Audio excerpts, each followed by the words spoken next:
My name is Ellen Wartella, and I'm the director of Northwestern Center on Media and Human Development. And I really want to thank all of you for joining us here today to look at this project on parenting in the age of digital technology. I have a few thank yous to make as I begin the day. First, I'd like to thank the sponsors and funders of this project. Barbara O'Keefe, the Dean of the School of Communication at Northwestern University, has been a major supporter. And I've received funds from the Hyatt Fund by Robert and Kay Hyatt, who also helped to support the research. Also, I'd like to thank my research associate, Alexis Lauricella, and my doctoral student, Sabrina Connell, who were very instrumental in both conceiving of this project and also carrying it out. And of course, I want to thank our co-sponsor for today's event, the National Center for Family Literacy. And you'll be hearing more from the center's Emily Kirkpatrick shortly. This project on parenting in the age of technology came about several years ago through somewhat heated discussions I had with my colleagues, Alexis and Sabrina. They're two young women who are around young children and their parents, or are parents themselves, and they made the argument, rather strongly, that parents today represent a generation who grew up with technology and who find media less of concern than earlier generations of parents might have. In particular, they argued that we live in a media-saturated world for families, and that this might be demonstrated in the kinds of parenting practices that families engage in. At the same time, in the academic literature, there are a series of studies that were released on how parents mediate or moderate children's media use, especially using some of these newer digital technologies. Indeed, the primary frame for those research studies were discussing how parental influences on children's media consumption presented a sort of a traditional view that parents were constantly having to moderate their children's never-ending quest to engage in more media and use more technology. So we began in the summer of 2011 by looking at parenting blogs and whether media came up as concern when parents of young children talked about what it was like to be a parent. We found relatively few examples.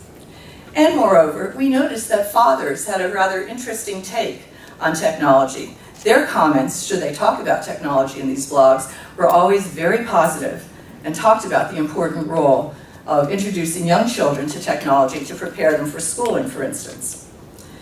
Then in the winter and spring of 2012, with the help of Vicky Rideout, we convened a series of focus groups, both in Northern California and in the Chicago area, of parents of children under the age of 8. These meetings were enlightening as well.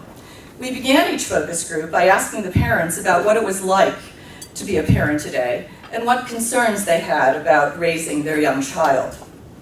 We were struck by the fact that technology or media were rarely mentioned. And they were never at the top of the list. In many cases, we had to raise the issue to get the parents to talk about media and its role in raising young children. Similarly, when parents talked about parenting tools for raising their children, we noticed that media were one of several tools parents talked about. The conventional view that parents are quick to pass back their smartphones or to keep their child engaged in the car or to have them play with their tablet computers at a restaurant while waiting for dinner, well, we just didn't see many examples of that in the conversations we were having. We were wondering if that popular impression was really the case. And so, with the help of Vicky, we conducted this national survey of parents of children 8 and younger to answer the question, what is it like to be a parent of a young child in this age of technology? Today we'll present the results and convene a distinguished panel to discuss this question. And now, it's my pleasure to introduce my co-sponsor for today's conference, Emily Kirkpatrick, Vice President of the National Center for Family Literacy. NCFL's mission is to inspire and engage families in the pursuit of education and learning together. At the center, Emily helped create Wonderopolis, the learning website and app for teachers, parents, and children that was named one of Time Magazine's best sites of 2011 and Best Kids App by Parenting Magazine. And even more to the point, last year she became the proud mother of twin boys. So please join me in welcoming Emily Kirkpatrick from the National Center for Family Literacy. Ellen. Your leadership for families and media is without parallel. We met just last year on this day and knew instantly that we needed to embark upon work together for parents and their families. The National Center for Family Literacy appreciates your vision, Ellen, and we're proud to join you in this effort. NCFL helps families, particularly vulnerable families, turn the parent-child relationship into a force for educational progress. We've watched families and their interest in media evolve over the last decade. What we know from them directly supports the data you're about to hear. Time is a force of great competition. Time forces us all to look at incorporating multiple goals and interests simultaneously. Media can afford the opportunity to combine things like learning and education, at least with some families. Our vision and interest here today is for all families to have the help and assistance to combine media with purposeful learning the way they find it best fitting in their ecology. Creating educational approaches for families today represents no easy task. Children today demand personalized learning in real-world context. They prefer, in fact, learning beyond school walls. Families need these demands available within the behaviors and time patterns of their daily routines and busy lifestyles.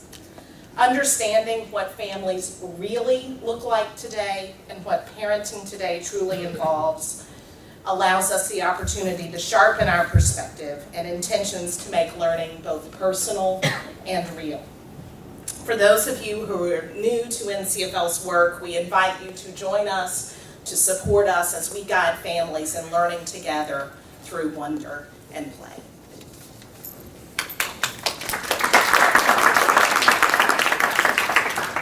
Thank you, Emily.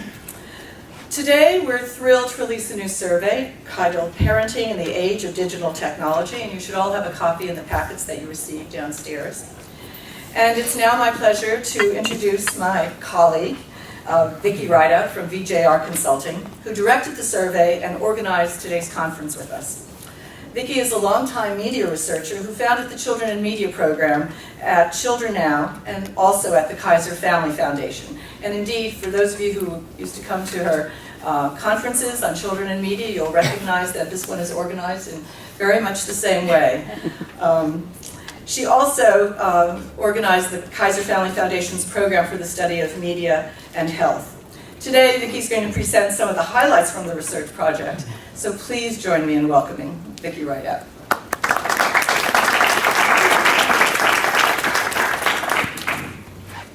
Good morning and thank you. It's so good to see everybody. So my job is to tell you a little bit about the findings from this study that Northwestern conducted. And I'll start with just a little bit of background for you. First up, the methodology. This was a nationally representative survey of more than 2,300 parents with children ages 8 and under. And it's going to be important to keep in mind that this was a survey of parents of young children, because I think with some of the findings we're going to think, well, if this was a survey of parents of tweens or teens, the results might have looked a little bit different. We don't know, but it's important to keep that in mind as we go through these findings. And then the only other point I would make is that it was an online survey. Unlike most online surveys, this one used what's called a probability sample rather than what's referred to as a convenience sample or an opt-in sample. And what this means is that survey participants are recruited to the survey using very reliable methodologies like random digit dial telephone surveys or address-based sampling. And that means we get much more accurate findings. And the other thing that they do with this particular company is that those who get recruited to participate who aren't already online are given a notebook computer and internet access, so that we are doing the best job we possibly can of representing the non-online population. So taking a look at, just to start with, what's the family media environment in the home and looking at the new types of media, we find that the penetration of smartphones at this point is pretty high. It's 71%, and 42% of families who say they own a tablet. This is pretty rapid adoption for both of these technologies. You will find different surveys coming up with different responses in terms of the percent with smartphones, so I'll just tell you how we defined it for people to answer for themselves. We said it was a cell phone that can be used to send email, watch videos, download apps, and access the internet, like an iPhone, Galaxy, or Droid. And so 71% of parents say there is at least one of those in their household, parents with kids age 8 and under. Now, I don't have a slide for this, but it's important to know that those rates of ownership do vary a lot by income. So for smartphones, the penetration is pretty high with smartphones. So it ranged from 60% among our lowest income group up to 80% among the highest income group. And those were, the low income group was under $25,000 a year family income, and the higher income group was over $100,000 a year. For tablets, the gap is even bigger. It's 19% penetration among the lowest income group and 65% among the highest income group. So this is important if we're preparing educational content for young people. We want it to reach those most at risk. We have to remember the limitations that still exist in these new technologies. So we wanted to start this research by just trying to figure out, big picture, where does kids media use fit in the pantheon of things that parents are concerned about and the stuff that they have to worry about every day. So we started out by asking parents how concerned they were about each of these issues that you see on the screen with regard to this particular child they were responding about in this survey. And this is the percent here who would say they are very concerned about each of these different issues. And I take it as kind of good news that you don't see a whole lot of parents who are very concerned about really any of these items, so I think that's kind of reassuring. Of course, it's not surprising to see health and safety at the top of the list. And for this particular young age group, it's interesting to see that social skills and behavior are more of an issue than academic skills. Continuing down the list, I'm going to page 2 now of issues, you find media use pretty far down, at least when it comes to the percent of parents who say they are very concerned about this issue. So now I'm going to add in the somewhat, and you'll see that it changes a little bit. Media use has moved up to about 1/3 of parents who say they are at least somewhat concerned about that issue. And fitness and nutrition pops way up there as a concern along with health and safety. The next chart shows that most families are not experiencing a lot of conflicts about media. And this was something that kind of surprised us because we do sort of hear anecdotes about families constantly struggling, kids wanting more and more time with media, the parents constantly pulling on the reins, or fights or battles and trying to find ways to avoid the battles. And so again, at least among families with young children, we don't find that many parents feel that there are a lot of conflicts. Now, it may well be that their kids' media use is pretty benign at these young ages, and they may feel differently about it when their kids are tweens and teens, but at this point it's not a big issue for most families. For some families, using media together is a favorite family activity, as you can see in this chart. So we asked people, what are the activities that your family enjoys doing together a lot? Now, this doesn't mean that these various activities are what they're actually doing most frequently, but it's what they enjoy doing most. I was interested to see that cooking and eating meals together and doing things outside together are at the top of the list of what at least parents want to do and enjoy doing with their families. So watching TV and movies at home together is something that about 40% of families say they enjoy doing together a lot. But when it comes to using the other types of media, like playing video games together or whatnot, those just don't make it very high up the list for most families. So related to that issue is the issue of parental co-viewing or co-engagement with media with their young kids. This slide shows you how often parents are using TV, computers, video games, and mobile devices with their young kids. And I don't know how to characterize whether this is a lot or a little, but this is the percent who say they do this activity with their child all or most of the time that the child is watching TV, the parent is watching with them, and so on. What I do find really interesting here is to see how substantially that co-viewing and co-engagement drops as soon as a kid reaches even the slightly older age of 6 to 8 years old. So it's clearly something that, to the degree it is happening with those 2 to 5-year-olds, not as much nearly with the 6 to 8-year-olds. So the next section of the survey looked at a series of common scenarios in families' lives. situations where some families turn to media as a parenting tool. So we asked about what parents do to keep children occupied when they need to get things done around the house, when they're out at a restaurant, when they need to calm down a child who's having a temper tantrum, when they want to reward a child with a treat or give them a consequence for bad behavior, or when they're getting the child ready for bed. And you can find all of those different results in the report. I'm just showing you one here as an example. Now, in general, what was interesting in those findings is that parents say they are very likely or more likely to choose other tools to use with their kids in these situations rather than media, books, toys, other types of activities. When it comes to media, they say they are much more likely to use television than they are to use newer mobile devices like a smartphone or a tablet.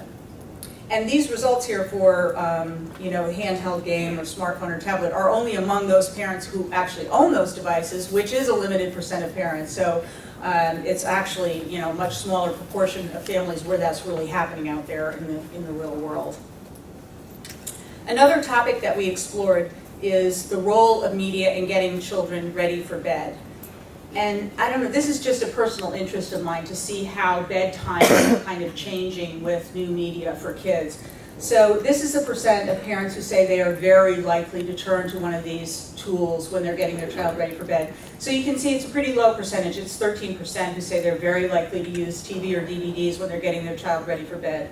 And it's about half of parents, a little more, who say they're very likely to use a book. But when you expand it again to the somewhats, you do find about a third of parents who say they are at least somewhat likely to use TV when they're getting their child ready for bed. So all of this is what leads us to conclude that the so-called new media devices, while they're obviously become much more widespread, they still haven't really changed parenting and family life, at least among families with young children, to the degree that I think we expected when we went into this survey. Media aren't much of a concern for parents this age, but neither do most parents think that new media devices like smartphones and iPads and so on have made parenting any easier. Finally, I want to turn to what I personally found most interesting in this survey.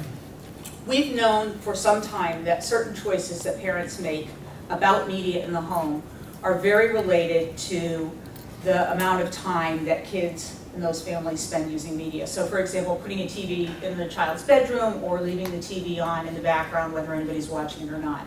What I think we didn't realize until now is the degree to which it is these parental decisions that seem to be driving media use in the home. The standard paradigm, as Ellen mentioned before, is kids demand more and more time with media. Parents are scrambling to try to monitor their kids' media use, to moderate it, to hold on the reins.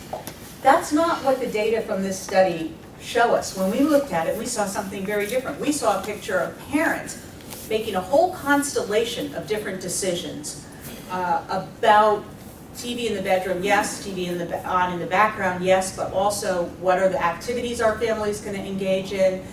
When am I going to turn to media in all of these different parenting scenarios, whether it's getting the child ready for bed, when I need to calm them down, when I need to keep them occupied, and it's what the parent does themselves in terms of their own screen media use. All of these constellation of decisions are creating what is in effect a family media ecology within the home, and that is what is driving the children's media use. So families are either oriented towards screen media use or not. And so that's what I think was one of the things that really stood out for me here. We identified 3 broad categories of parenting styles and family media environments, and we called them media-centric, media-moderate, and media-light. About 4 in 10 families fall into the media-centric category.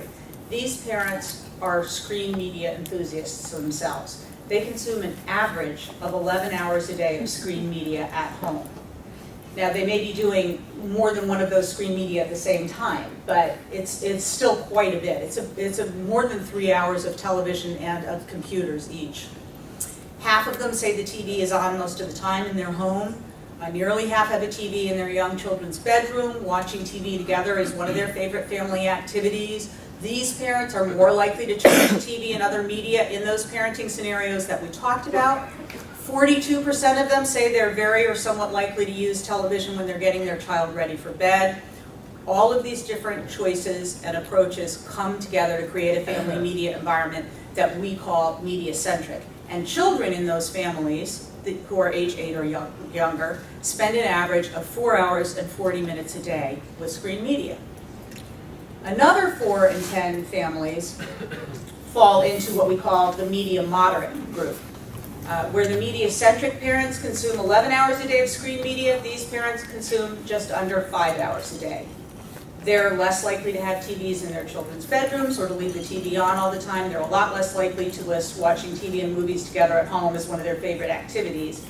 And the kids in these families consume just under 3 hours a day of screen media compared to just under 5 hours a day in the media-centric homes. So you might notice by now we've already taken up about 85% of families. So it's a lot of families with young kids who are in the media. We call it moderate. You know, that's a value judgment to some degree. Really the accurate title is average. This is what the average is. There is finally this much smaller group of parents and families that we call Medialite parenting. This is only 16% of families that fall into this group. These are the families that just don't seem to be very oriented towards screens or that are making very conscious efforts to have some kind of balance in the home and to set different guidelines for their children's media use. They have created family media ecologies that are much less oriented towards screen media. These parents themselves spend a lot less time with screen media, about 1 hour and 45 minutes a day. So these are parents who watch about 1 hour of television a day. They use the computer for about a half an hour. They use their smartphone or their iPad for 10, 15 minutes, something like that. Their children end up spending about 1 hour and a half a day with screen media, so much less. So there are significant demographic differences in these groups of parents. You can see here there's a big, fairly significant difference by income. This is the median income. It ranges from $48,000 a year in the media-centric families up to $74,000 a year in the media-light families. There are also differences in terms of the media-centric families are more likely to be single-parent families, which makes some sense. There are some differences in education as well and socioeconomic status. But as I interpret these data anyway, and this is one of the things that'll be interesting to talk about in our discussion today, I think we're seeing something that is not just a story of socioeconomic status. There are families from all walks of life in each of these different parenting groups. So there are higher income, more highly educated parents who are in the media-centric group. There are parents from all different, very similar, parents are creating similar media ecologies who are from very different types of socioeconomic groups. So I think economics plays a huge role, a big role, I really do. And I think the limited options perhaps that families with less income have obviously has a lot to do with enjoying watching television and movies at home together as a favorite family activity and so on. But I also think that there is a generational shift going on here, that there are a lot more parents now who enjoy media themselves, who have grown up with a lot of media themselves and now enjoy it. They're not that concerned about their children's media use. They don't attribute that many negative effects to media use, particularly among young children. They're not struggling with their kids over media. And they have created family media ecologies that are oriented towards screen media. Not necessarily the new media that we thought were going to be dominating these families' lives, but towards screen media nonetheless. Now, these are just some of the highlights from the study, but I want to draw your attention to a number of other things that I think that you're going to be interested in, and especially, I would say, on pages 20 to 22 of the report, we have a bunch of detailed tables in here that go into detail about parents' attitudes, about the educational benefits of each of these different types of media. So you can see the percent of parents who think television, computers, video games, mobile have a positive versus a negative impact on children's reading skills, their math, their speaking skills, their attention span, their creativity, and on the next pages you can see the same data on social skills, behavior, physical activity, and sleep. And so it's very interesting. I think a lot of folks here will want to know how video games compare and where parents think, issues are as far as, attention span or creativity and so on. So I do encourage you, don't just stick with my little summary here. Do delve into the report. And that is it for me, and I will now turn it back over to Ellen. Thank you, Vicki.